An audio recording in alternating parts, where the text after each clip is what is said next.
Hi friends, எல்லாருக்கும் வணக்கம். எல்லோரும் எப்படி இருக்கீங்க? நல்லா இருக்கீங்களா? ஓகே ஃப்ரெண்ட்ஸ், இன்றைக்கி என்ன கண்டென்ட்னு தெரிஞ்சுக்கிறதுக்கு முன்னாடி ஒரு லைக் பண்ணுங்கள், ஒரு கமெண்ட் பண்ணிவிட்டு வீடியோஸ் பாருங்கள். ஓகே, வாங்க நம்ம கண்டென்ட்டுக்குள்ளே போயிடுவோம்.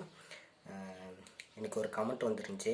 அதில் வந்து என்ன சொல்லியிருக்காங்க அப்படின்னு சொல்லி பார்த்தீங்கன்னா, ஒரு லவ்வர்ஸோட ஸ்டோரி வந்து எங்களுக்கு சொல்லுங்கள் ப்ரோ அப்படின்னு சொல்லியிருக்கிறாங்க. ஓகே, வாங்க நம்ம இன்றைக்கி ஸ்டோரி பார்க்கலாம். வாங்க நம்ம கான்செப்டுக்குள்ளே போகலாம். ஓகே ஃப்ரெண்ட்ஸ், மறக்காமல் ஒரு லைக் பண்ணிவிட்டு பாருங்கள்.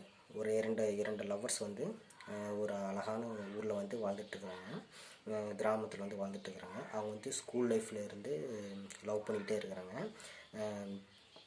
லவ் பண்ணிவிட்டு அப்புறம் அவங்க எப்படி மேரேஜ் பண்ணுறாங்க அது அப்படி தான் ஒரு கான்செப்டில் ஸ்டோரி எழுதியிருக்கேன். ஓகே, வாங்க ஃபுல் ஸ்டோரி நம்ம தெரிஞ்சுக்கலாம். ஃபஸ்ட்டு வந்து ஓப்பனிங்கில் வந்து எப்படி ஸ்டோரினா, ஓப்பனிங்கில் வந்து அவங்க வந்து ஸ்கூல் போயிட்டுருக்குறாங்க. ஒரு பொண்ணு ஒரு பையன் 2 பேருமே ஸ்கூல் போயிட்டுருக்குறாங்க. அவங்க நீண்ட நாள் அப்படியே ஃப்ரெண்ட்ஸாக பழகிட்டே இருக்கிறாங்க. ஒரு கட்டத்தில் வந்து அது வந்து லவ்வாக மாறிடுது. அப்புறம் லவ்வாக மாறினோடனே அவங்க வந்து அந்த பொண்ணு போய் அந்த பையன்கிட்ட போய் ப்ரப்போஸ் பண்ணுது. அப்புறம் ப்ரப்போஸ் பண்ணுறப்ப அப்புறம் அந்த பையன் வந்து அப்செட் பண்ணல. ஒரு 6 மாதம் கழித்து அதுக்கப்புறமேட்டு அந்த பையன் போய் அப்செட் பண்ணுற மறுபடியும் போய் அந்த பொண்ணுக்கிட்டே லவ் சொல்கிறான். அப்புறம் அந்த பொண்ணு வந்து அப்செட் பண்ணிடுது.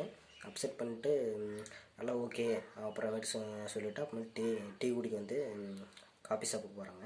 அப்புறம் காஃபி ஷாப்பில் போய் டீ குடிச்சிட்ருக்காங்க. டீ குடிச்சிட்டு அதுக்கப்புறமேட்டு அவங்க 2 பேரும் பேசிக்கிட்டு அப்படியே வீட்டுக்கு போகிறாங்க.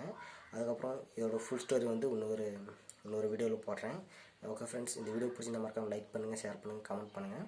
அப்புறம் எந்த மாதிரி ஸ்டோரி வேணும்னு மறக்காமல் கமெண்ட் பாக்ஸில் கமெண்ட் பண்ணுங்கள். Okay friends, thank you.